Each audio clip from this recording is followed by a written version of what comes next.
Hello, hello. Hello.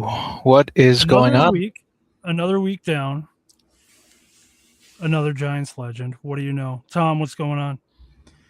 What's up, George? What's up, Nick? Happy Friday. Friday Night Lights, I should say, and welcome to the 1925 New York Giants podcast, episode number 17. Quickly, before we bring up our awesome guest for the evening, he is a former Super Bowl champion. Friendly neighborhood reminder to please check us out on all of our social media platforms if you're new or haven't already. George, yes, on Do it. Do Instagram, your thing. Twitter, and YouTube at 1925, the New York Giants podcast. There it I see is. for all you Uncle Buckeye Jesse's fans. riding, right? Uncle Jesse's riding along. It's Friday night. He's out on his bike here in New York City. Speaking of New York City, the face of the New York, New Jersey backfield in the mid 80s and late 80s, Joe Morris, George. Awesome guest tonight. Why don't you introduce him for us? All right, strap in, folks. We're going for a ride tonight. Joe Morris, Super Bowl champion, top 40 New York Giant, all time, first team All Pro, two-time Pro Bowler.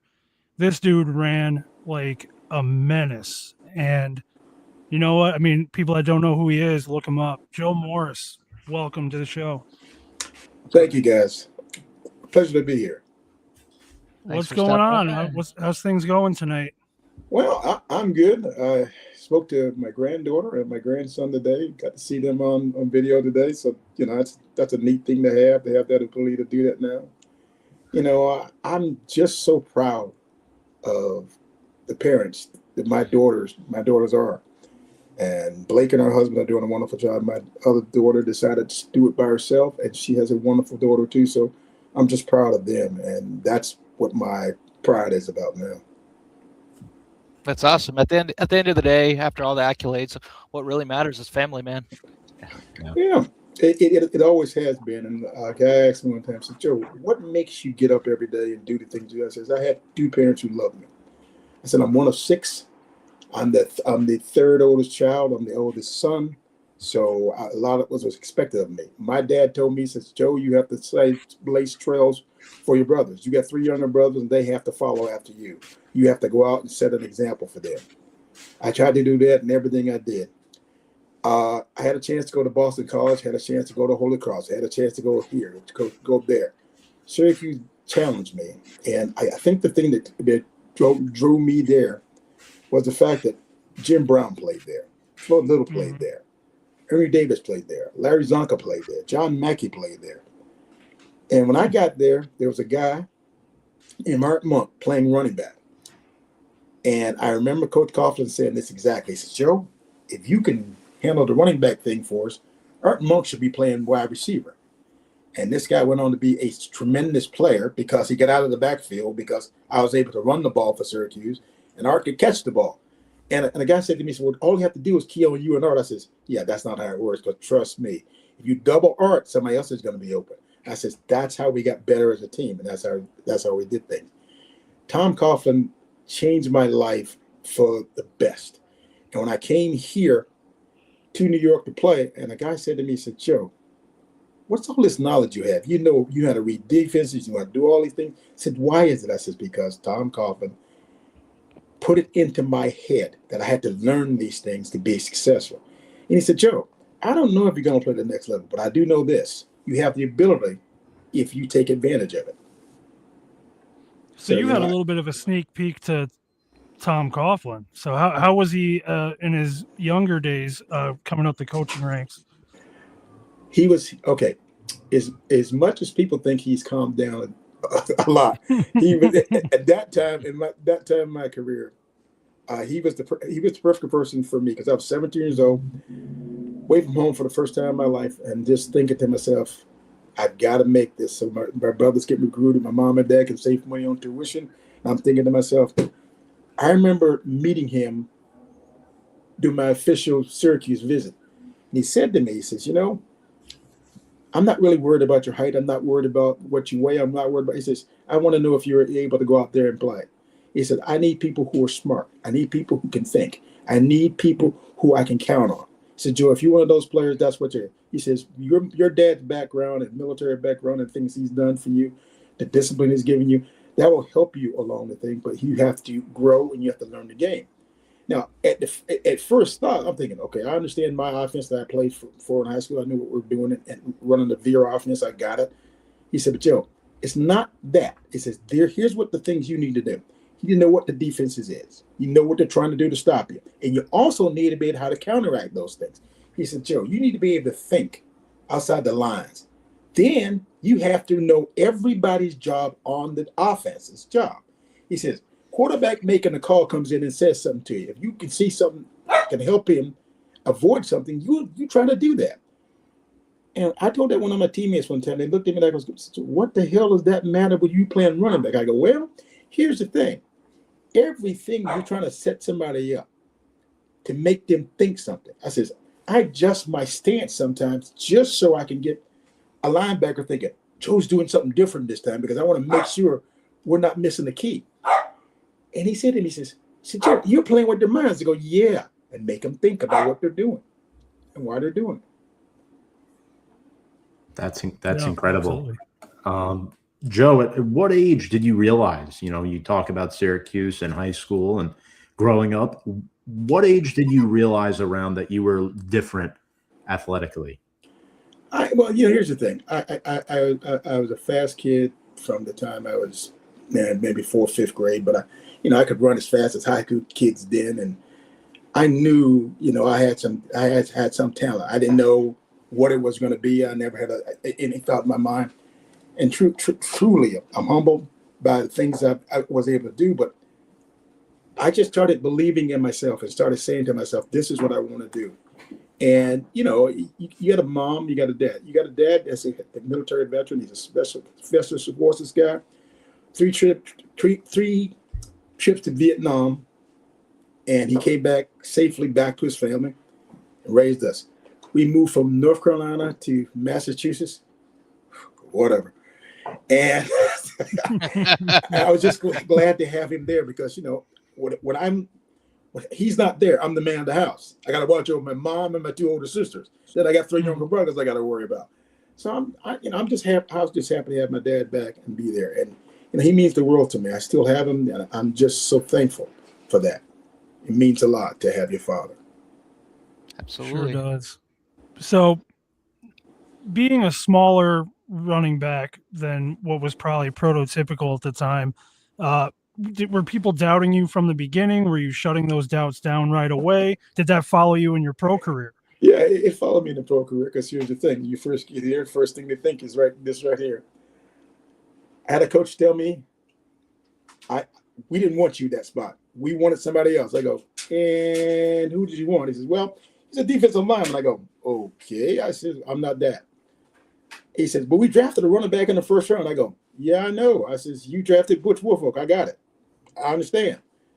I says, but what was funny, I remember seeing Coach Perkins at the time. He said to me, he says, Joe Morris, you're the only man that looked me straight in the eye. And I thought to myself, Coach, I'm not afraid of you. I said, I have a father, meanest man in the world. Trust me, a lot tougher than you ever be.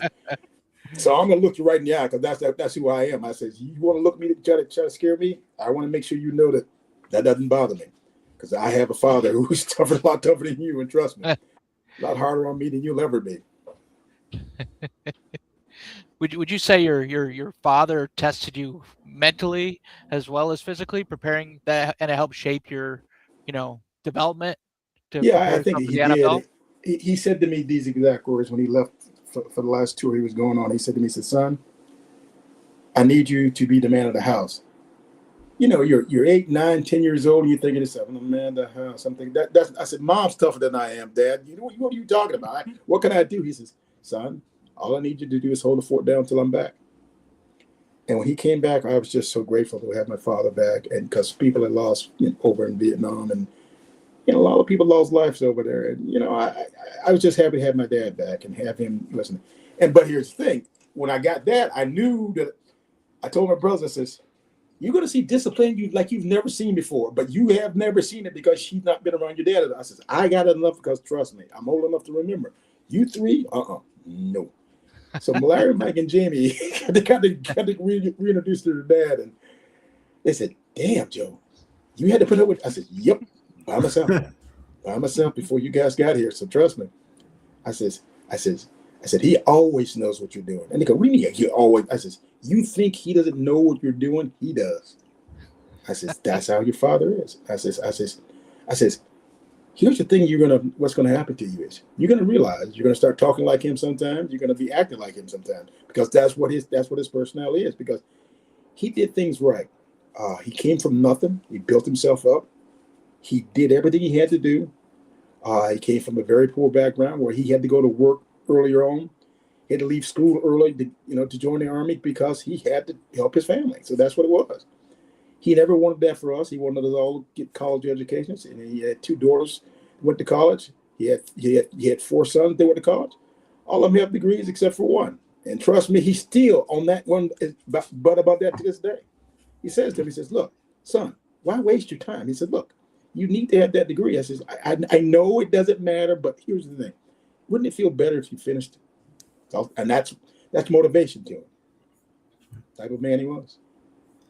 And think about this. When I graduated from Syracuse, I remember someone said, "Joe, you're carrying the flag for your college." I go, "Yeah, I am." He goes, "Are your grades that good?" I says, "No, my grades weren't that good." I said, "But here's the thing. They got better every year because my father said, I see your grades every time. I know I don't pay for you to go to school, but guess what? I'm your father. You respect me."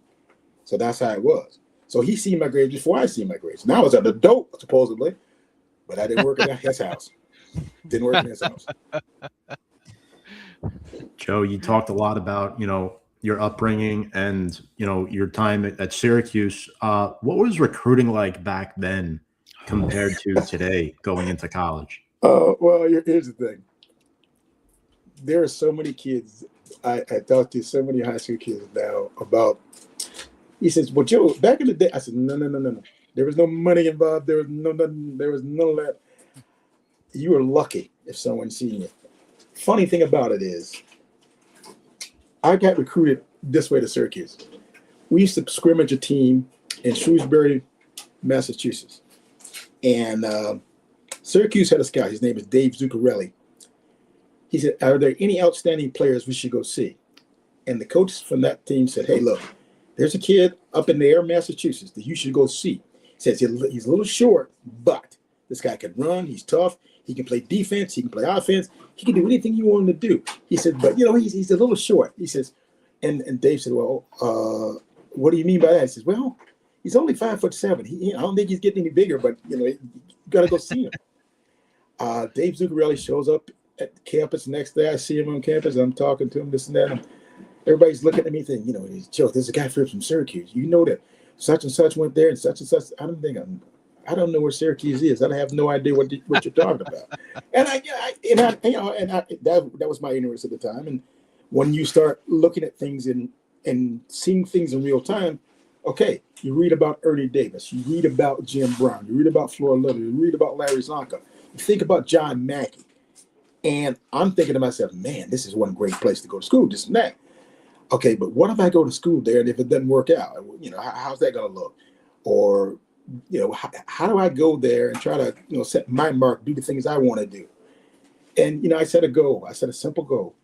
I want to go there. I want to make my father proud because he dropped me off. He drove me 6 hours, dropped me off, got by the car, drove back to the house, take care of his other kid and said, "Don't embarrass me.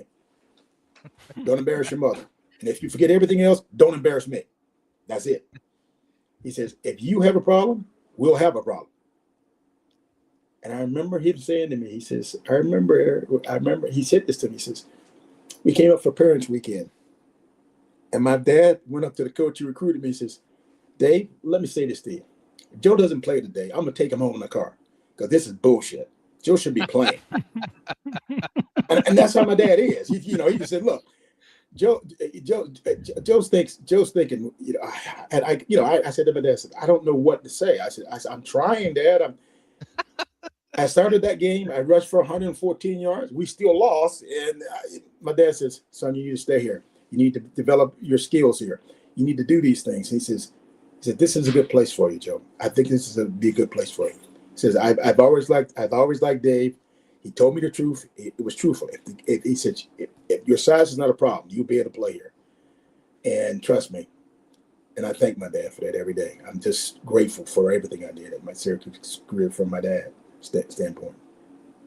So you mentioned you were 5'7". You were a big 5'7", though. I mean, you were like a brick running down the field. No, I'm serious. Like you don't look 5'7" in the videos. You look like a brick shithouse personally. Did you have a developmental moment in college where you thought like to yourself, holy shit, I might be able to be NFL caliber, ready to go? Here's the funny thing, and I'm going to say this to you, and this is how funny how life works sometimes. I remember playing in a game in the Orange Bowl. My freshman year, we're playing the Miami Hurricane. They have Otis Anderson over there. His number is 47. Just by coincidence, my number is number 47. I'm playing for the Syracuse Orange. He rushes for 1,000 yards that night. And guess what I do? I rushed for 1,000 yards for the first time at Syracuse in a lot of years. Then I get hurt. Then I'm out of the game. But it's just weird. And think about that. You turn around and times he goes on to play for the Cardinals for a while. Then he comes to play for the Giants. It's just weird how our lives are intertwined that way. So it's just that's a funny tidbit. The guy says, "How do you remember that?" I said, "Trust me. You remember stuff like that." I said, "I remember what Otis did that night. He was wearing the same number I was wearing.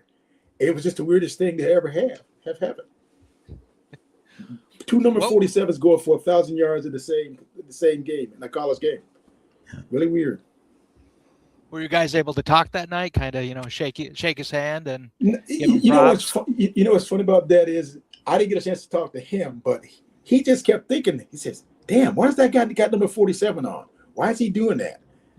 That's my number."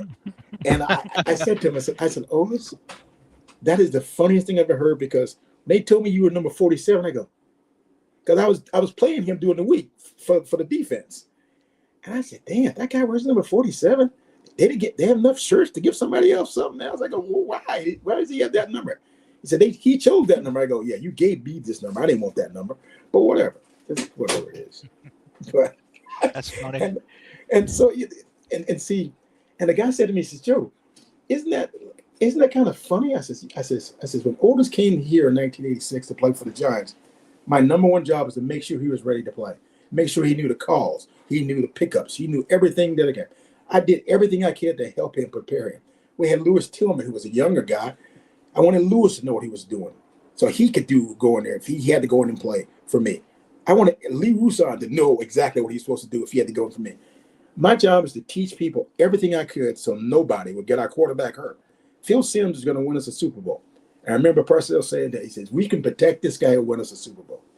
Sure enough, that's what we did. Yeah, you guys ended up being pretty successful, I'd say. What was it like though? Back to college for a minute. What was the toughest environment you ever set foot in? Jeez. Okay. The Miami game was, you see a lot of speed, a lot of people, a lot of ability. And, I rushed for 1,000 yards, but trust me, that was hard to do, because they had guys that could run, defensive linemen that were running as fast as I could. And I'm there, damn, that's kind of different kind of thing. Okay, think about this now. Tony Dorsett was at Pitt, so I'm playing against him. And I'm thinking, Tony Dorsett, and, I got 100 yards the same day he did. And I'm thinking, man, and people thinking, Joe Morris got 100 yards a day against the Pittsburgh defense. How's he doing that? And I remember, what the hell? Bill Neal was a no tackle play here. He was in the game. He says, "What the hell were you guys running?" I says, "It wasn't a counter." I says, "Bill, every time you went to the left, I knew exactly what you were trying to come back with. That little blitz team you got to run." He goes, "But how'd you know we were going to do it?" I says, "Because every time you used to move your feet, change your feet right before the stance and snap of the ball." He goes, "How the hell did you recognize that?" I said, "I have a coach. Trust me, I have a coach." I said, "Con Coughlin, Joe, when he does that, that's where the hole's going to be." And it like threw him off. He said, "What the hell are you talking?" I said, "Coach Coughlin figured out when you change your way to your stance, he knows where you're going to go, Bill." He said, linebackers can't make up for what you're doing because if you don't get there and make that play, it's not made.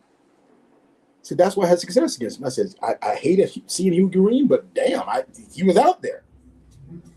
And he said, Joe, you got to block Hugh Green on this play. I go, yeah, I'm going to tackle him just so you know. I'm going to grab him around the leg. I didn't want to mess with Mr. Green. I go, hey, Hugh Green, I just want to get away from that man. Just get away from that.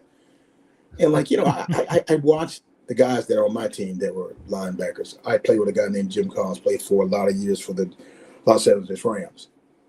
And I had nothing but respect for Jim Collins. And that was the kind of same thing I had for linebackers in Pittsburgh. I go, gee, that guy's just great, man. And I'm out there playing football against these guys. My mom says, you ever think about it, Joe? I go, no, Mom. I'm just trying to go out there and do the best I can. I says, I know if my grades are bad, my dad's going to whip my ass. I go, because he says, look, he said, Joe, you are my first. I need you to set an example for your brothers. He says, I never went to college. He said, but here's the thing. You did. So you need to graduate because here's the thing. I need to create that kind of thing with your three brothers. And like I remember Bush Schemberger meet me at the East-West Shrine game. He goes, hey, I want to talk to you about something. I said, okay, Coach, what do you want to know? He goes, now I've heard this story, but I want to make sure you clear it up with me. I said, okay, go ahead. Say what you got to say. He says, I have no problem with it. He goes, I hear your brother wants to come to Syracuse. He wants to go to Syracuse. I go, my brother Jamie? No, he doesn't want to go to Syracuse. He wants to go to Michigan. I said, yeah. He goes, could you tell me why? He's got two brothers there playing there, and you played there. I go, yeah. Jamie's always been a Michigan fan. He's always loved your helmets. I don't know why. It's crazy as it sounds. I go, hey, that's what he was. And I go like this. I go, Coach, I think Jamie really wants to be in that type of a program. I says, he's the flashiest guy I've ever met in my life. And I'm trying to teach him all these things I can do. But I said, but here's the thing. He really wants to go there. He said, Joe, tell you what I'll do. I'm going to recruit this little guy. I'm going to see what he can do. If he's anything like you and he has any kind of heart you got to do, I guarantee I'll give him a chance. I said, okay. I said, Coach, tell you what. If I got to the NFL, and if I'm playing in the NFL, and if he doesn't work out, I'll pay for a second semester myself. Then he can transfer to somebody else. His freshman year, Jamie goes out there and does what he's supposed to do. I get a call from the coach right before the playoff. He goes, hey, you know who this is on the phone here? I says, Coach, I definitely know who you are, sir. I says, Mr. Schemberger. He goes, I think this kid's going to work out for me. He's special. Just like you were special for Syracuse, he's going to be special for me. And Jamie went on to be great at Michigan. So I was very proud of what Jamie did. And because he left his brothers, went to Michigan out by himself in the middle of the country and became a player. And then he went on to play for the Redskins and then played for the Patriots for a while. So trust me, Jamie's been around. He's done it. He's seen it all. So thankful for that too, because and the guy said to me, he said, well, Joe, don't you think you just got lucky? I go, lucky. Yeah, I played 9 years in the NFL, so yeah, I don't think it's luck to play football for that long. No. I said, I guess you could say it was luck. I said, but here's the thing. I said, well, nobody else believed in me. My mom and dad did. And my mom said, Joe, it'll come. And I kept thinking, I said, Mom, hope it comes soon because, man, it's getting hard to do this. Go to training camp every year, and somebody said to me, well, Joe, you got to work on your backup role. I go, yeah, okay, backup role, you got to do this. And I remember somebody saying to me, I remember a guy saying something to me one time, and I thought it was funny. I tried to be calm, and I tried to be whatever it was. And he was talking to me. He said, still, it's a big game today. We're playing the Cowboys today. I said, okay, yeah, all right, whatever. He goes, and he says, you got any points you can give me right now? I said, yeah, I can help you out. I said, look, tell you what. Remember this sort of double seam pass. Make sure you get yourself outside the numbers. It's why. I says, make sure you get yourself outside the numbers. If you don't, Michael Downs is going to cave in your chest. He goes, what are you talking about? I says, you're not the primary receiver on this thing. The tight end is. I said, you are the distraction. You run down the numbers. That's what you're supposed to do. I says, if they don't cover you, he'll throw the ball to you. But if you don't run outside the numbers, Michael Downs will break your rib cage. I go, all right, no problem. Game comes up. I see the play call. I look at it. I go, I said, dumbass, get outside the numbers. Run the play. He goes inside the numbers. Guess what happens? Taking him out on the stretcher. It's Yep. fucked up. Joe, you're in. Hey, I'm in. Finish the game. Blah, blah, blah, blah, blah, blah. Ran the play again. That time I'm outside the numbers. I catch the ball. Get a 15-yard gain. We keep going. He's on the sidelines. If I'd have just listened to you, I go, yep, dumbass, you should have listened. That's great. You tell people that, and they look at and the guy looks at me and goes, man, why didn't you tell me more? I go, I did tell you. I told you on Monday. I told you on Tuesday. I told you on Wednesday. I said, I even said to you on Sunday before the game, make sure you get outside the numbers. Then you told me I don't give a shit. I said, okay. When he caved his chest in, I looked up and I go, yeah, you should listen to what I said, didn't you, dumbass? Hey, whatever. But, Some people do have to learn the hard way. That's all they know. Yeah. I refer to that as a life lesson. I have two children. yeah. One of them's a teenage boy. I call those life lessons, you know. Mm-hmm. Yeah, I definitely see that. Put some dirt on it and just, get up and keep moving. So speaking of the Giants, do you remember what it was like the exact moment you were drafted? What was that like? I guess I was surprised. I had no idea they had any interest in me. I remember seeing Ray Perkins. I remember I'd seen him at the scouting combine. I remember George Wooden walking by me one time, and I'm thinking, I'm 5'7". I'm not getting any taller. I'm not going to try to do anything else. I'm just going to try to be myself. Go out and run the best time I can in the 40, the cone drill or whatever the hell we're going to be doing there, and just catching the ball and doing things. I've done all those things before. I had a coach like Coughlin, so trust me, I was prepared as I could be for this thing. But you're out there, you're trying to think. I don't know how you impress anybody. Okay, you had one, and then that was when they had 3 different places they'd have little combines at. Yep. You had one in Dallas. You had one. Dallas. I don't know the Dallas trip, because the Dallas trip I went to. The one that the Senior Bowl down there. Senior Bowl had that going on too. Senior Bowl had that going on too, same kind of thing, where they were down there doing that. And then, there was one other place, and they had one out in California. They had one in the middle of the state, and one they had then they moved it to Indianapolis.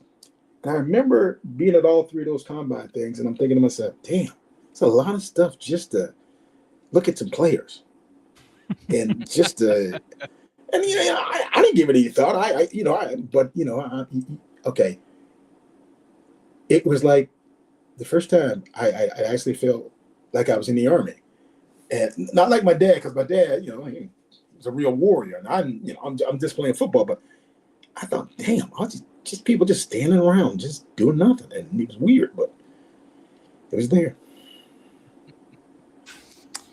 So after being drafted, what was it like to walk into that locker room for the first time for the Giants, and who intimidated you immediately? Was there anybody that was an imposing figure, not very welcoming? Okay, let me just say this to you. That was the most intimidating locker room I've ever seen in my life. Let me just say this to you. Lawrence Taylor was a legend. But Harry Carson was the man. Him and George Martin were the 2 guys that ran that team, and that was how it was. And there's a culture you need to fit into. You work hard. I had some good people that I met. I started playing basketball with some of the guys and doing stuff like that just to get to know them better. Mark Haynes, who I played against at the Super Bowl when he went out from Denver, left the Giants and went to Denver, was one of my closest friends, and I hated to see him go, but it was time for him to go because there was a situation there. But he always taught me, he said, Joe, just keep doing your job, do the things you're supposed to do. Don't worry about anything you can't control. He says, you can't control everything, but you can control what you do. Get yourself ready, make sure you're ready to go. He said, the opportunity comes, he's going to be there. I'm playing behind Butch. I know that. They've got thoughts they're going to do. They're going to move people around, do this, do that.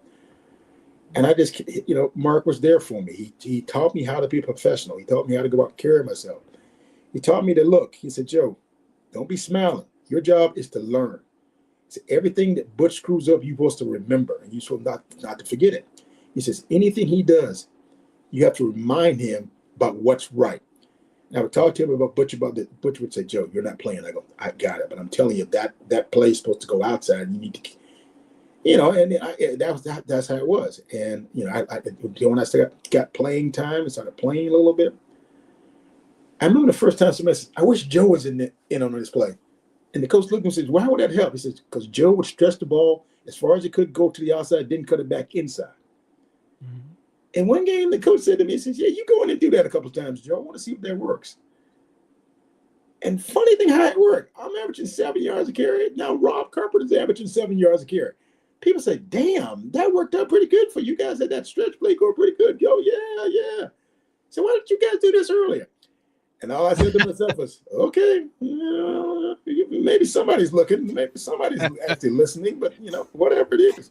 And that's the thing about the game of football. You don't know when your opportunity is going to come. And I remember somebody saying to me out loud, said, "Joe, you were a second-round draft pick.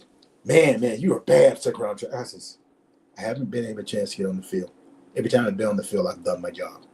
I've done everything they've asked me to do." I says, "I can do no more than what they allow me to." And I said, "Now look, I'm not going to downgrade myself and make myself feel sad about something I can't control." I said, "I'm going out there to try to compete and win a job." I said, "It wasn't there when it first started out." I said, "But when it became available, it was there for me." I said, after the 84 season, when I started the last part of the year, and I remember him saying this out loud. He said this out loud. He goes, "Yeah, Joe, you got to be our featured guy." I go, "Okay." Next year, 1985 comes around. They go out and draft George. I go, "Damn, I only got 1 year. I got. What do I got? I got." So I'm thinking, okay, Sam Rush, I had my best year. I'm doing everything I'm supposed to do. And I'm thinking to myself, okay, no problem. I got two guys. I got George and Lee Rousseau. And then this is the difference between me and everybody else. All the guys who were there before I got there, they wouldn't talk to the rookies because they were the people that were. I taught George everything I knew. I taught Lee Rousseau everything I know. You know why I did that? I wanted them to be prepared. I didn't want Phil to get killed or them miss a blitz or not know where they were supposed to be, because here's why. If they get my quarterback hurt, we can't win. So that's what you do. Right. I'm sure there was, as a rookie, early on in your career, there might have been some shockwaves here and there. What shocked you about NFL football upon entering, and who helped you out a lot in your early years? Mark Haynes was a great mentor for me because I could look at him. I didn't have a family at the time. George Martin modeled the family, the family values man. He had kids. He was thinking about winning for them. And, I'm coming from a family of 6, and we had, 8 people in our family. And I'm thinking I'm going to have a family someday. And I want to make sure I model some of my teammates and how they did things. Now, some of my teammates, whatever, but some of them were family men I wanted to be. I wanted to be a family man one day. I wanted to do that. I wanted to make sure I did right by my kids and did things by them. And someone said to me, "Joe, there's a lot of things you don't seem to know about." I go, "Yeah, I know a lot of things you don't know, and I'm not going to be mentioning them here, but I'll tell you this." I said, "I've seen some stuff, and I don't want to know about it." I said, "Look, that's what professional football is like sometimes." I said, "But here's the thing. Most of the time, it's about one thing, going out and winning." And I said, that's what I had to focus on. And I never lost focus of that. And when I wasn't playing or I was just sitting on the bench, I was getting myself ready. I was going through mental reps in my head, thinking about what I could do to help this team. When I got the chance, I tried to show people I had the ability to do things. And the last thing I remember saying to me, I remember Ray Perkins saying this before he left to go to Alabama. He goes, "Joe, I saved you. You'd have got killed with the offensive line we had. So trust me. Trust me. You are a lot better off not playing that, because trust me, those guys up there, they have right there." He said, "We got to build, and we got to build." And that's what I was going to try to do. It's going to get the tackle. I was going to do this. And I said, "Okay, coach, I get it." And here's the thing. When I started having success in 1985, he sent me a note. He says, "Didn't I tell you? Didn't I tell you?" He said, I remember I started shooting the St. Louis game. You had 50 yards. You had 50 yards in a quarter. He said, now, I told you, I knew you had the ability. He said, but remember, what did I do? I took you out of the game. He said, why did I take you out of the game? I wanted you to have a feel for what you were doing, but I also wanted you to know you have the ability to play in this league. And I said, thank you so much for that. So, yeah. So going back to 85, when you're starting to get your feet wet in the league, did you have a moment where you either got blown up or hit where you were like, holy shit, the NFL's different? Like, did it feel different? The speed, the impact of the hits. You had to have that first moment where you're like, "Oh shit!" I guess when you're the guy, it changes. And let me tell you how it changes. You have to show up. You have to be ready. You have to be prepared. All the years of Tom Coughlin's wisdom, he had given me a lot of confidence in how to study film, how to watch film, how to do things, how to break down teams. See where guys are lining up. What are they doing? How do they see things? When I look at an offense, I'm always looking for everybody and where they're supposed to be and where they're supposed to be on a play. If I'm running or passing, in a passing game, how do I influence a linebacker or a safety by what I do? I remember in 86. Yeah, we're out in San Francisco in a Monday night game. I remember this like it was yesterday. And the guy said to me, he says, the 49ers are going to stop you today. I go, okay. I said, if they do that, I said, Phil Simms will destroy you. The guy goes, no, we're not worried about Simms. I go, I said, trust me, Phil Simms is a very good quarterback. I said, nobody's seen him play because he's never had people around him to help him. I said, that was the night Mark McBarrow carried half their team down the field. Yeah. I caught my first touchdown pass. Nobody thought I could catch. and here's the thing. And then the guy said to me, he says, Joe, he said, but here's the funny thing. They stopped you all night, except for 3rd and 1. You got 15 yards on one carry. Now, think about this for a second. So all the other runs I end up with 13 yards for the whole game. So we play them in the playoff game against Giants Stadium. Parcells started calling the offensive lineman Club 13. That's how many yards. That's how many yards you're starting running back got against the 49ers. He says, now look, if Joe Morris doesn't have a good day today, your offensive lineman are going to be running for the rest of your lives. In the first quarter, in the first half of the game, I had 160 yards. Easy. I already scored two touchdowns, and it was just getting it started. And trust me, my offensive line did a wonderful job that day, and I trust me. That Club 13 game, that really changed our guys up front. They really made sure. I ran through them like they were standing there, and the guy said to me, Joe, what is it about you? I said, trust me, my guys got embarrassed on Monday Night Football. They didn't like that. That's why we played that way. That's great. Now, you mentioned Tom Coughlin a lot, but what was it like? Oh, I think we lost Tom for a minute. Oh, there he is. Sorry about that. You mentioned Tom Coughlin a lot, but what was it like working with Bill, and what was he like behind closed doors? Bill's a different kind of guy. Bill Parcells is a showman. He's someone who wants to do things. He wants to convince you you can do things you're not sure you can do. But I think for me, he taught me some things. But the people who influenced me most were my position coach. I had Ray Haley for a while. I had I had a lot of things we talked about on the sidelines about reads and thinking about what pass routes we were running and how we were doing things. And I had people that challenged me about things, and it asked me questions about certain things. And I would just refer back to what I grew up with Coughlin, and trust me, my dad, Tom Coughlin, Parcells, Ray Hanley. These are all people they play into my thing, and they make me think about what I do. And I said, Joe, this is what I need to do. I need to make a couple of adjustments on some of your routes or this and that. I said, Joe, when the offensive linemen want to make sure, if you're telling them to move out a little bit more on certain plays, are we good with this? I said, yeah, we're going to be good with it. But I said, but remember, I'm not going to be doing it every play. I'm going to just try to mix it up a little bit, give somebody a different look.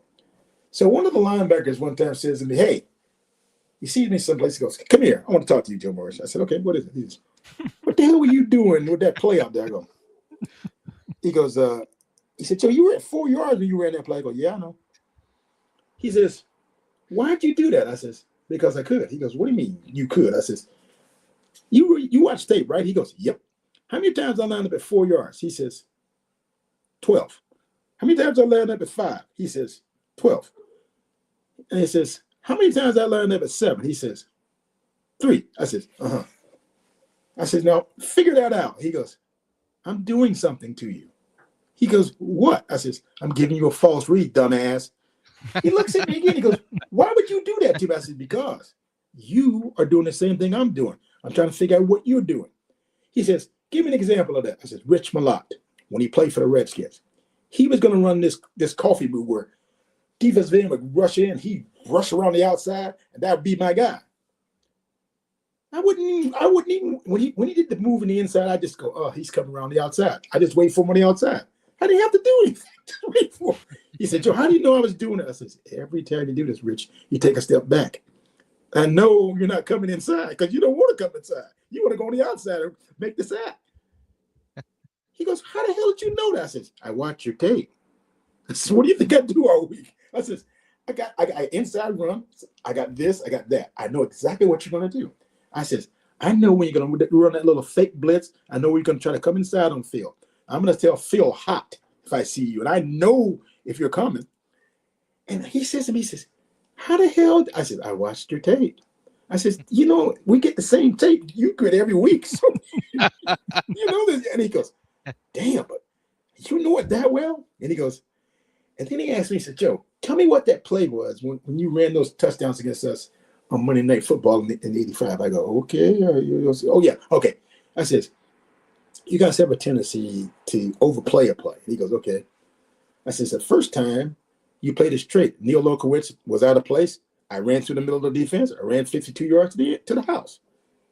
I said, in the third quarter, same play, same handoff, same read. This time, Rich stayed where he was supposed to. Rich got caught in the wash. I went behind him, and it was all over. 49 to the house. He goes, how the hell can you read the – I said, not reading the play. What it is, you're watching the player. I said, that's just simply what it is. I said, it comes down to my offensive line knowing exactly what I'm going to do because they know what I'm looking for. I'm looking for a place right in over the center. I said, the center can take it right or left. Doesn't make a difference. Doesn't make a difference. I can cut off that. As they get Okowitz blocked, I've got a big run. And he goes, yeah, that makes sense. I go, yeah, kind of funny how that works, didn't it? Joe, in 1985, you led the NFL with 21 touchdowns. And I believe, too, your first year as a full-time starter where you started every game. What do you attribute your success to that season? Well, here's the thing. With that, it was just the fact that we were having problems with the ball. George had a few things. We were trying to use George down by the goal line. And President just give the ball to Joe. Joe will take care of the ball. He'll make sure he gets the ball in the end zone and take care of the ball. And we just went about it that way. And I wanted George to have his confidence back. So I'm glad there were times that Bill let him stay in the game and run the ball. And that was important to us too, because we needed George to be there. Because George is someone that I needed to be there. Lee Roussan, another guy that learned so much from me. And I taught him so many things that I could do. He made great plays. We put Lee in for a play. He made a great catch. He said, Joe, that young man is going to be a great player. He said, you know why? Because you're teaching him how to play this game the way it's supposed to be done. I go, okay, I get it, coach. And that's what you do. You pass forward knowledge you have to your teammates. Yeah. You sound like a real cerebral type player, just the way you're breaking down tape and learning what everyone around you is doing. Not everyone has that mindset, by the way. I know that, but here's the thing. I'm going to say it to you in the best way I know how. When you're a little bit smaller than everybody else is thinking something different about what you're capable of doing. You have to use knowledge and you have to be prepared for what you're going to see. I was never unprepared for a game because I had a coach at Syracuse that drove it home, Tom Coughlin. I got here, Parcells, and he brought in Tom Coughlin because I kept telling him about Tom Coughlin. Because he says, "Is this the guy, Joe?" I says, "Yeah." I says, "This is good. You're receiving towards going to be the best group on this team." You know why? Because he will meet them and get them where they need to be in terms of reading coverages and know how to do things. And this will make our offense so much better because he is here. He will make that happen. I want to make sure that everybody I touch or everybody I talk to is influenced by what I'm trying to think and what I'm trying to do. I'm trying to make everybody better. I want to make everybody's job a little bit easier. And I talk to people about certain things, and I ask questions, and I just try to get an idea of what they were thinking. And I would give them my thought, and I said, "Look, actually, Coach, can you do this?" I said, "If he says no, just say I'm good with it." I said, "But if he will allow me to just adjust you every once in a while," I said, "that will throw their game plan off because they don't know what the hell they're going." I said, "They see you move in a couple of inches, they'll think, damn, they must be running something special." I said, "You give them a false key, they're screwed for the game because they're going to be looking for that key all game long." And I says, and I would remind the guys, I says, "Guys, I says, we don't need to be 2.5. You get a 1.5. I says, then they think, okay, they're running an inside play when it's really an outside play, and we run that sweep. The guy goes, "How the hell did you call the sweep?" I go, Did you adjust your stance? And they go, "No, I didn't adjust my stance. I just made you think we were adjusting our stances." I says, "This is a cerebral game. You have to be able to think while you're playing." I says, play action gets you so far, but here's the thing. If you see a motion that you think is a run, and they've ran that play enough in a game, the pass play offer it is always there for you. And that's what it came down to. Now, what do you think about today's game? Like, do you think people really truly understand the difference between the 80s and modern day football? I mean, a lot's changed. It was a wild west back then. It's a different game. And let me just say this there. I get a special chance to be around the players today, and you know it's funny to watch them, see them do things. And I remember a kid. Okay, Morgan. Okay. You know what time it is. I know. It's time for my pills. I got it. That's great.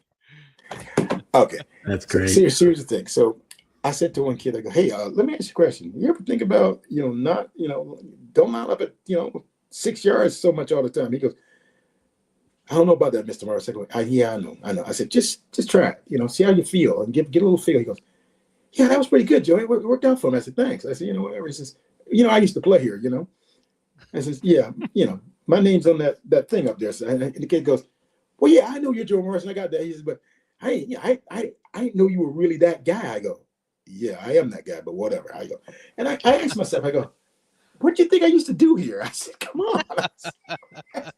But it's funny to watch a kid. He says, Are you trying to get me in trouble?" I go, "No." I said, "I don't want to do anything to cause you any stress. Just do what you're supposed to do, and we're good." I said, "I got to make sure your uniform is clean." I said, "If uniform's clean, I'm good. If your uniform's not clean, then you're going to see me, and I'm going to keep bugging you until you get your uniform fixed." I said, "When I played, I was the worst offender in this room. That's why they gave me this job. I know how to cheat when I can. And that's why I'm doing it." Joe, the playoff game against the 49ers, I'm sure you know what I'm talking about here. Did you feel unstoppable that day in that 86 postseason? I think that year, that was a special team. It really took a lot for them. When they came into Giant Stadium, I felt after a while I felt bad for them, and our defense was just going and going. Our offense started going and doing things, and we started making passes. They said Phil had a bad game. He threw four touchdown passes. So I don't know if he had a bad game. We won the game handily, going walking away. And a guy said to me after the game, said, "Joe, I didn't think we had that in us." I go, "Oh yeah, it's always been there." I said, "This is not a Joe Morris team. I said, this is Phil Simms and Lawrence Taylor's team.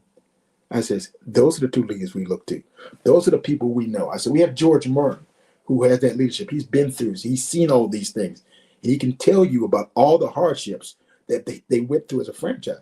I says, and this coaching staff, I said, you have Bill Belichick out there as your defensive coordinator.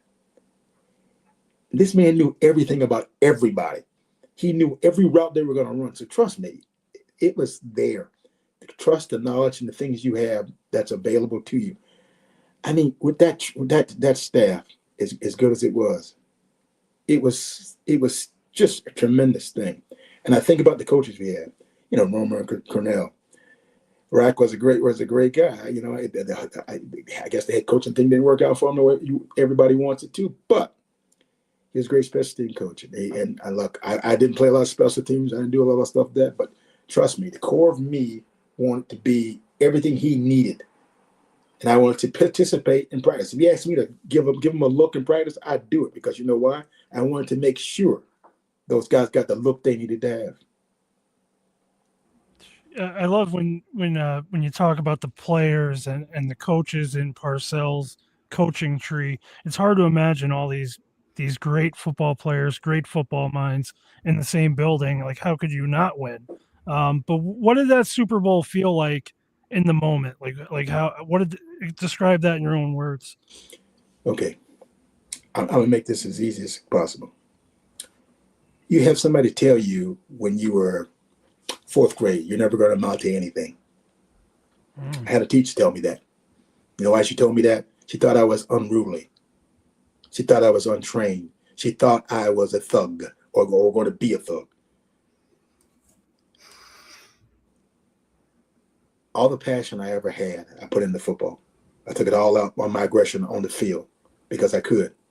I didn't give a damn about a lot of things, but I cared about my reputation and who I was. I made sure that when I finished that game, I won because I didn't want to go there and lose. Mm-hmm. My daughter was born. Samantha was the most important thing I had that year, 1986. She was born on October 11th. Every dime of that Super Bowl check went into her college fund because I wanted to make sure she was taken care of for the rest of her life. That means she never have to worry about her education, ever. Then I said to myself, I need another daughter. I need another son or daughter, whatever. And I just kept going because that's what it was. That's how you do things. I tried to make something for my other child too, the same way with Blake. I tried to do the same thing for Blake. So my whole life been driven by making sure as a dad, I did right by my daughters. Absolutely. And that's a great story, Joe.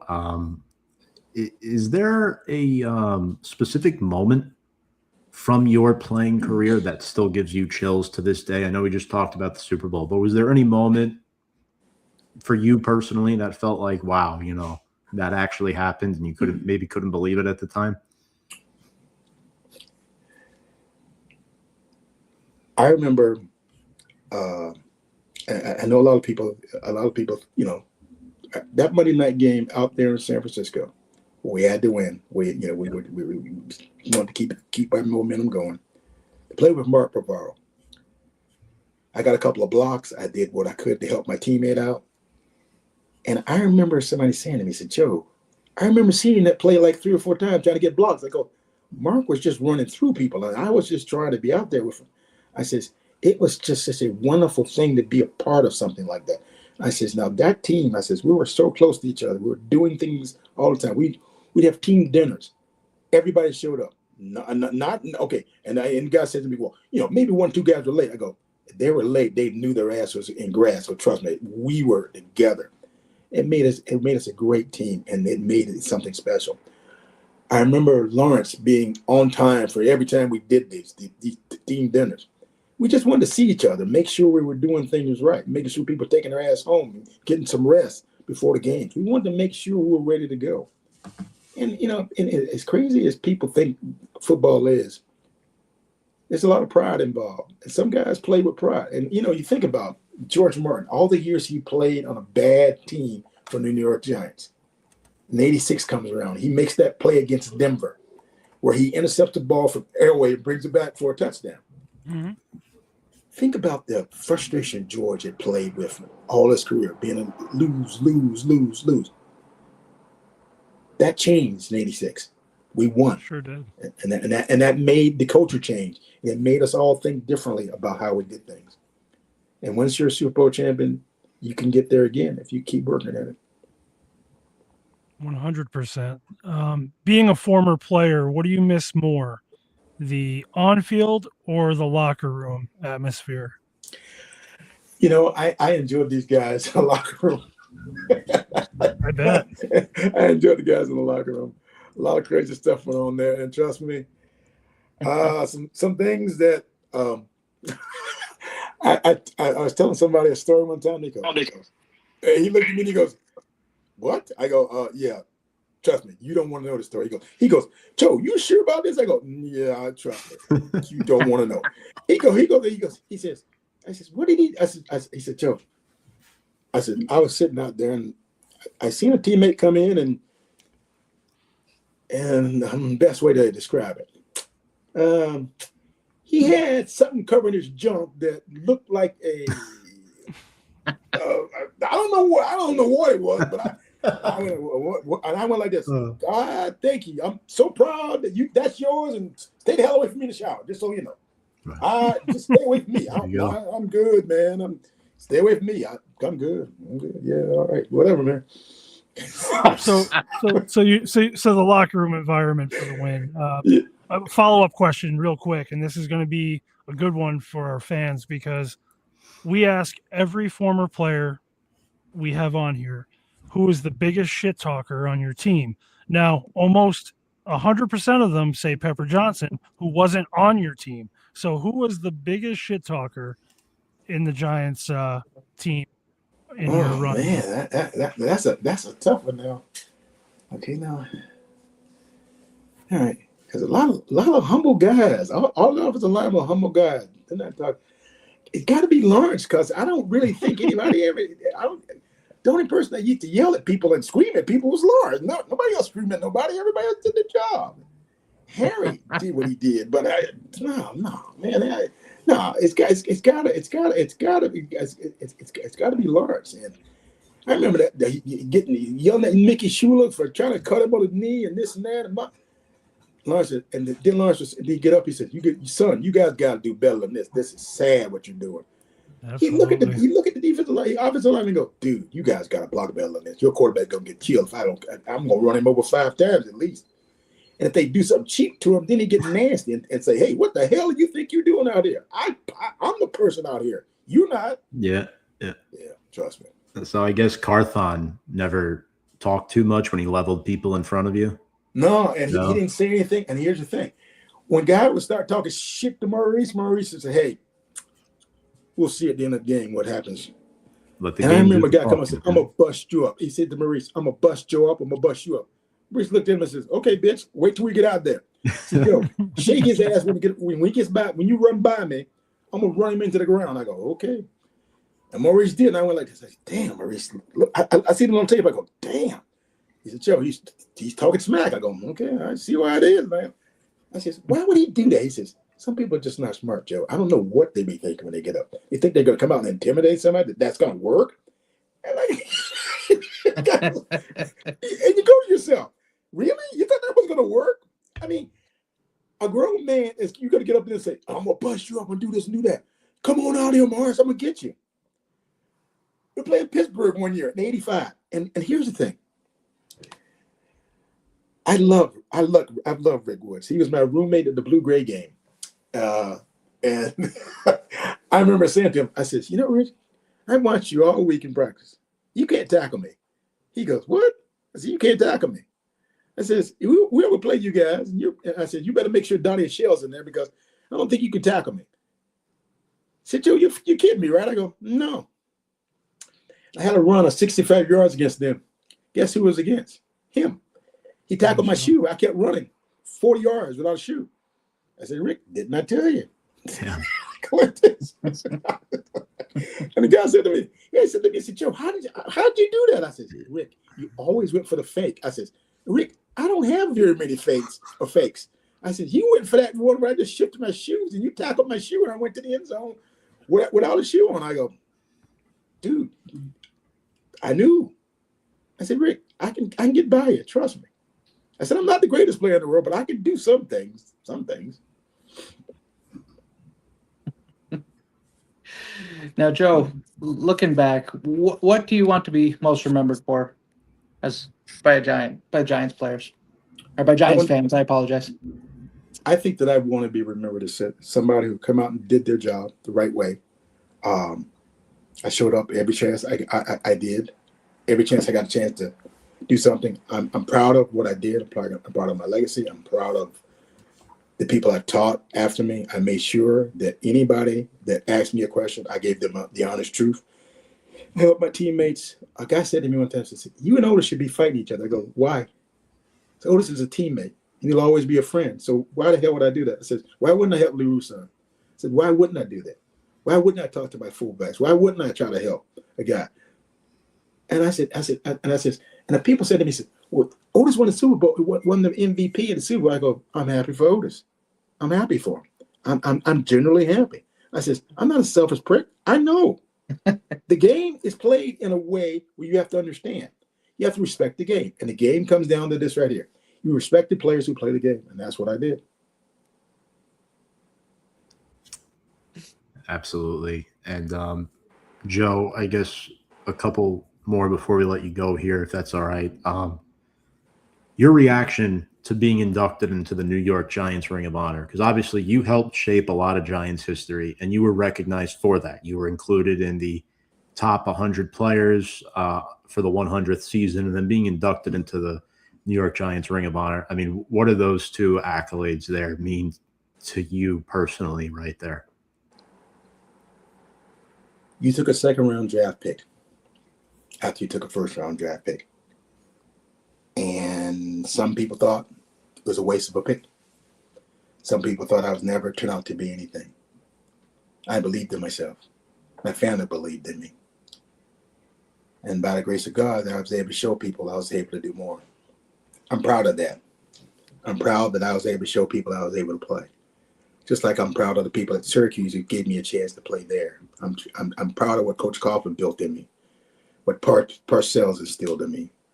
I'm grateful to have Jim Burt, Harry Carson, George Martin as teammates, and Phil Simms, and Mark Bavaro, guys that I love and care about.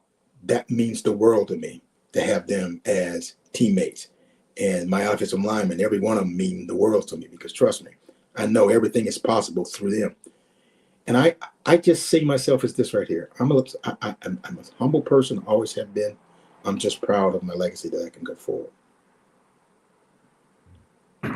So that's incredible. One thing I've learned talking to you guys the past 3 months is I never would have thought, like if I played with a football team that long ago, you know, people in their own family lose touch. You guys all seem to be interwoven for the most part. I mean, every single one of you has just had the utmost respect. And when you're talking to or about other players, even when you're busting their balls, you're like, you know, I still text this guy this day. And that, to me, that's really a piece that shows how important that team was.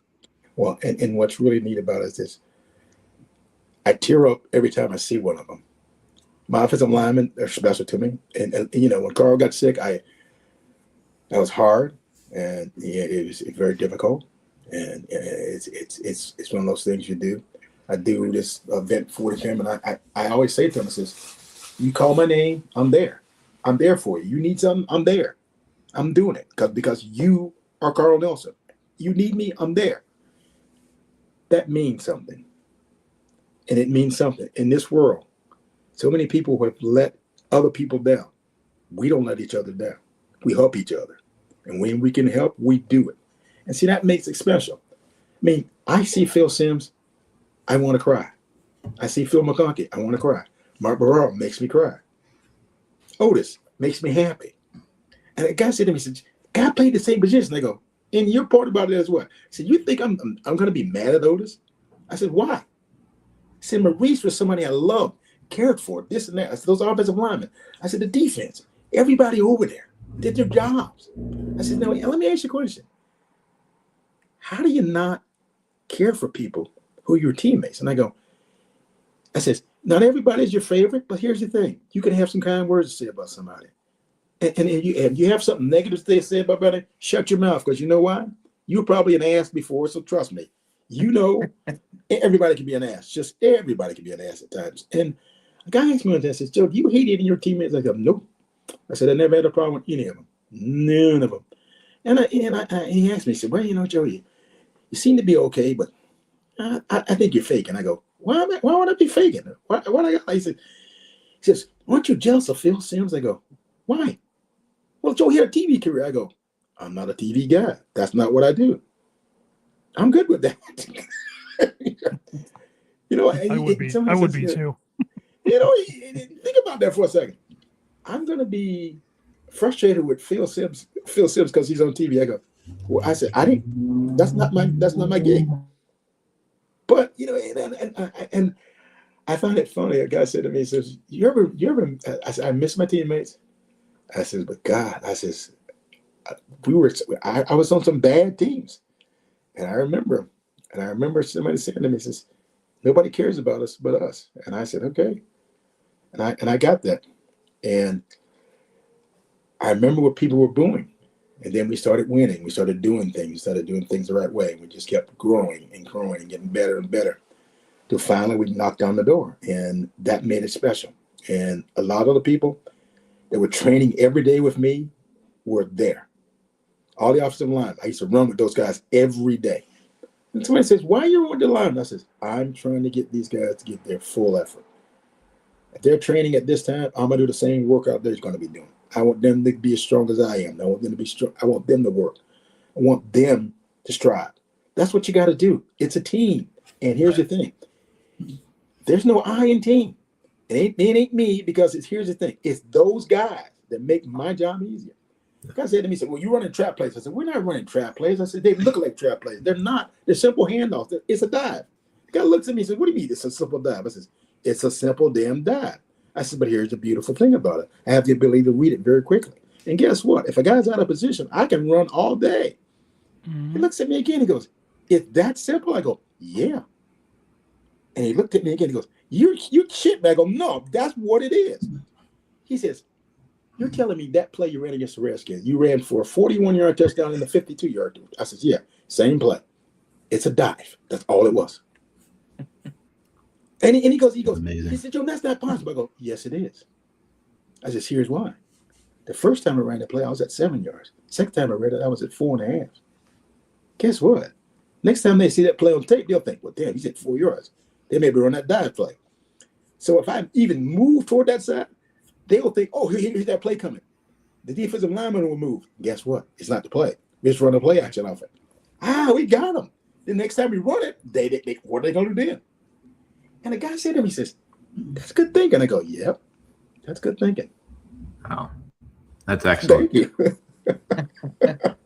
That's excellent, Joe. One final question, and we really do appreciate your time this evening. If you could sit down with a young Joe Morris before his NFL journey started, what would you tell him?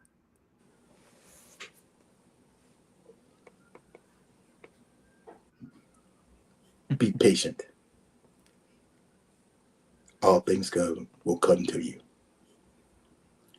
I think I was impatient, and I was fighting against things. I was trying to prove I belong. I was trying to prove to everybody that I wasn't the worst second round draft pick in the history of the game. And I remember,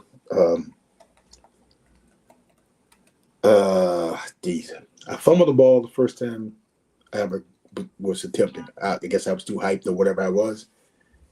And somebody wrote in an article, worst second round draft pick in the history of the NFL, about me. Oh, and I saved that. I saved it for 10 years. Mm-hmm. After 85, and I scored the 21 touchdowns, I burned that shit. But I remembered it. People don't understand motivation, but I do. And this is what it was. I wanted to prove those people wrong. Not only for me, for my teammates, for my coaches, and for me, because I have some pride about what I did. I'm very proud of my career with the New York Giants. I'm thankful for it. I'm thankful for the year I had played for Belichick out in Cleveland. I learned some things out there that I don't think I want to remember. I forgot you were a part of that. but here's the thing. Warren Every Hansen. lesson has something in it, and I remember this like it was yesterday. When I walked into camp, Ray Perkins said to me, he says, "I want you to know this. You're going to have a great career."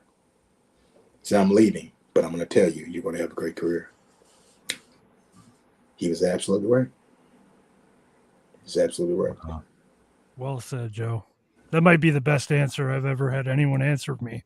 That was impressive. Thank you. I agree. I mean, for me, it's funny. Right. It's like I always come back to this one thing. I can be humble about this because I realize I lived this thing and I seen it, and I seen it from the outside in. I watch people think. I remember a guy saying to me one time, "I want to talk to you." I go, "You don't want to talk to me." I says, "The first 3 years I was here, you never spoke to me. You know why you never spoke to me? Because I didn't do anything you thought was important."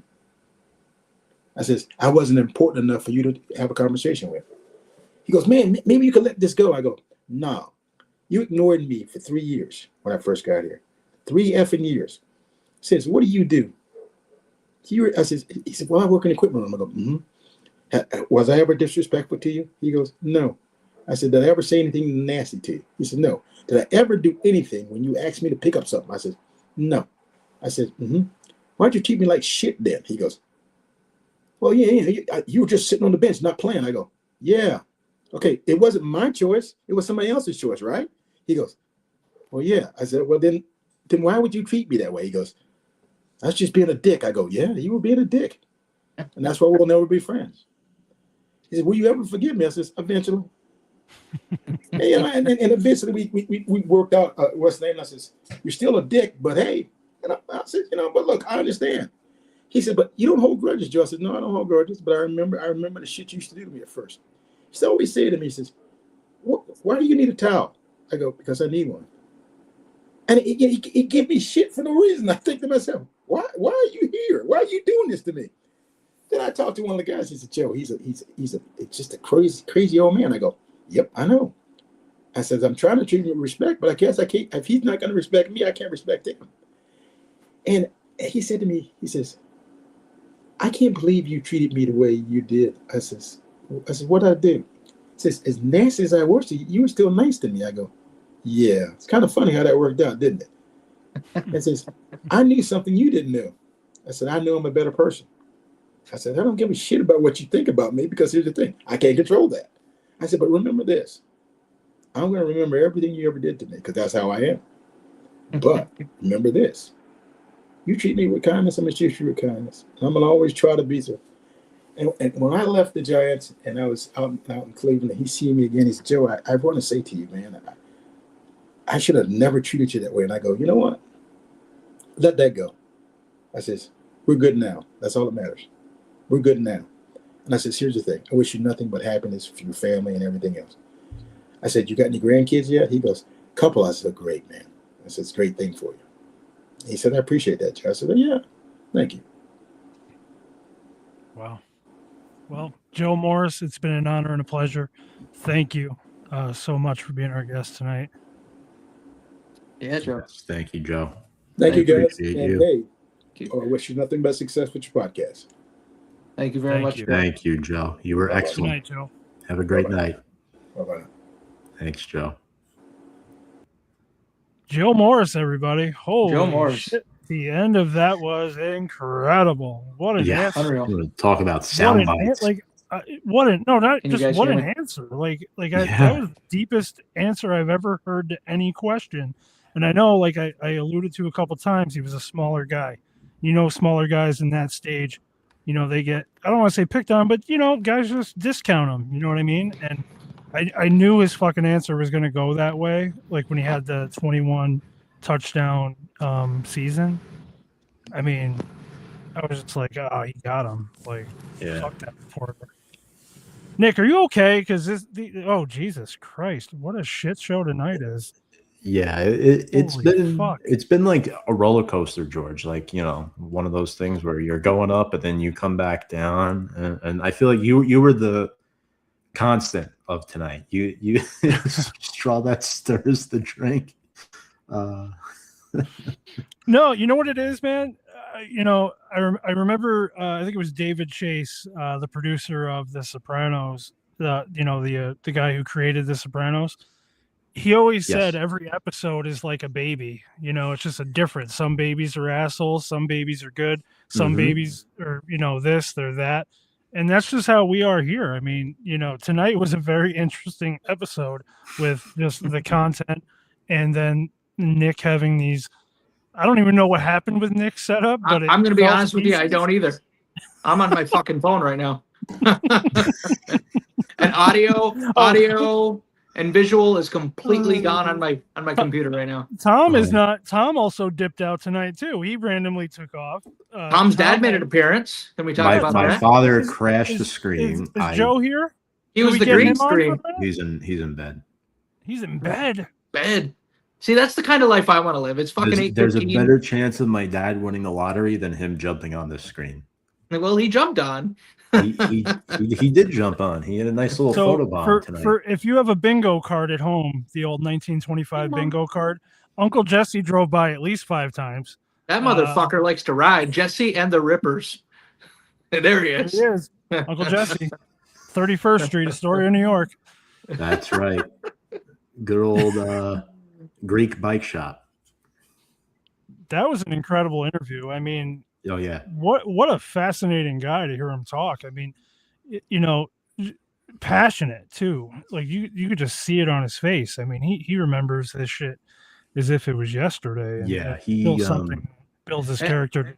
And from what I've gathered in the last week, Joe is the same person on camera and off. He's just this very big personality. He's lots of fun. I talked to him a few times this week. He's just a trip, man. He's a lot of fun. I really appreciate him coming out and talking with us. And if you don't know, he's going to be at Woodbridge this weekend at the brewery for the 40th anniversary. You can go there, sign some. He's going to get some autographs signed for you. Lots of legends. Who else we got there? We got Lawrence Taylor. We got Carl Banks, Got Garrett everybody. Reevens, all friends of the show. Mark Collins, Mark friends of the Collins, all friends of the show, best friends, really. Leonard Marshall, right beside him. Yeah, Leonard's going to be there. Yeah. Do you know what time that Where- starts?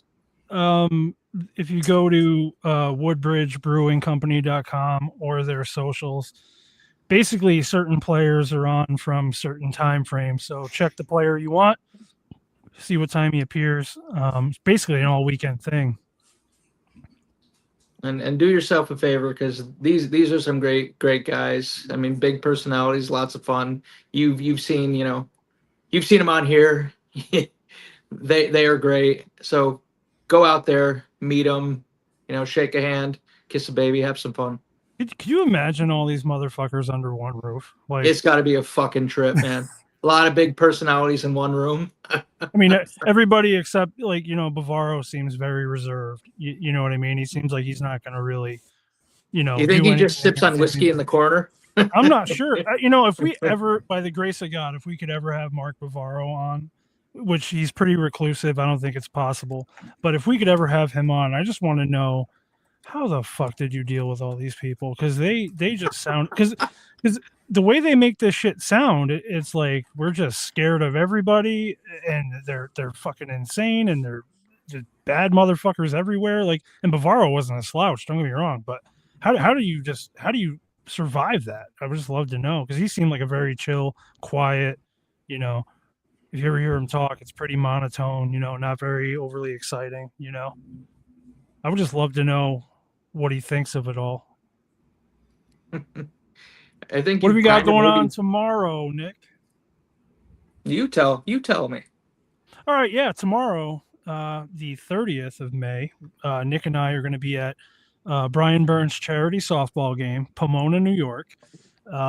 Everything starts up at 2. There's going to be some dodgeball, some home run derby. We're going to have a hell of a softball game. We're going to tailgate. Come see us at 1925. We'll be there.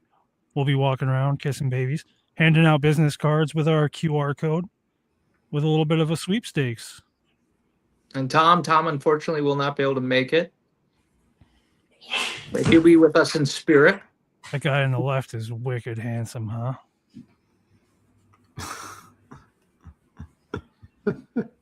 Well, it's all about perspective. And your image has a strong jawline, and his mustache is way better. I like taller than I like George. Yeah, I didn't think of that. In what world? yeah, well, when you do the graphics, you can be the big one. Tom, is there any comments from the class tonight, Tom? Nothing too specific. No, all of my peeps watching were in transit on the way. So we do have a couple, but we did have a couple, but unrelated to the guests. So we could save those for another night if we'd like. Perfect. One other thing, Monday, June 15th, I want to get this out there. Leo Scattaboo with 1925. If you put 2 and 2 together, that's Cam Scattaboo's dad on Father's Day week. Pretty fucking cool. Can't wait to talk with Leo. Talk about another thing of try to imagine raising Cam Scattaboo. We're going to get into that. It's kind of funny. I just like envision, like a 12-year-old Cam Scattaboo running into a wall when he's upset or something. Yeah. Now what are we doing, Nick? That's what Cam Scattaboo did? Yeah. Probably. I'm sure there's some stories. That's great. Right.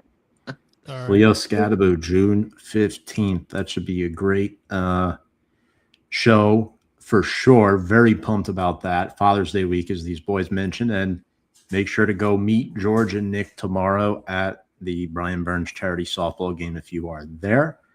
We'll be I there. unfortunately will be unable to attend. They have a lot of good stuff in store for the folks. They're very entertaining guys. Kiddos might be there too. Might have some little ones running around, right? Yeah, our sons are going. Should be fun. They're used to us by now, though. Yeah. Parasites. Yeah. Used to the craziness. Yeah, it should be fun. Week 17 in the books, folks. Yeah. I'm going to Yeah. remember this episode the most. I don't know why. There's something about this episode. It's crazy. And when I watch it back, it's just the answers were incredible, but there was so much shit going wrong in the background. So many things went wrong, but at the same time, it was a lot of fun. It was our first Yeah. offensive player. Yeah. And Joe That's was right. a class act. I mean, we couldn't have asked for a better guest. And here's another thing about Joe Morris, and I wish I could have gave him this sentiment on the air when he was here, but when we're at the tailgate and we're talking about running backs and Giants legends, and these guys are like, yeah, Saquon and Tiki Barber and Ahmad Bradshaw and Brandon Jacobs. I'm like, yeah, all those guys are great, but like, have you ever fucking watched Joe Morris run the fucking rock? Like that shit was and then they're like, they're like, oh shit, I forgot about it. Like I forgot about Joe Morris. Like he was really good. Starting running back of the first Giants Super Bowl championship team. He came before all of those guys, right? Yep. You want to talk about delayed gratification? That's Joe Morris. Guy sat on the bench for 2 years. 2 years. Sat on the bench. He was labeled a bust by many. Delayed gratification. It came. And then Joe Morris said, Yes. Fuck you. fuck you. No. Here's your 21 touchdowns and a Super Bowl ring. Kiss my ass. Joe Cool. Joe Great Cool, show, yeah. boys. Make sure to go follow our socials. Garage Beer. Also Yeah, a great the drink Kelseys. out here. I thought that said George. I No, love that. the Kelseys called me up and said, hey, we heard about 1925. You guys are moving and shaking. You want to have a case of our beer? What, like the Kelseys that live down the road in a fucking single wide, or? Sure. All right, folks. The three of us combined have about 12 hours of driving tomorrow, probably. So I think might be good to break here, right? Get some rest, get to some editing, get to some post Stay production. tuned to the socials about what and Yes. where we're doing next. Absolutely. Fellas, Fuck Dallas. cheers. Cheers.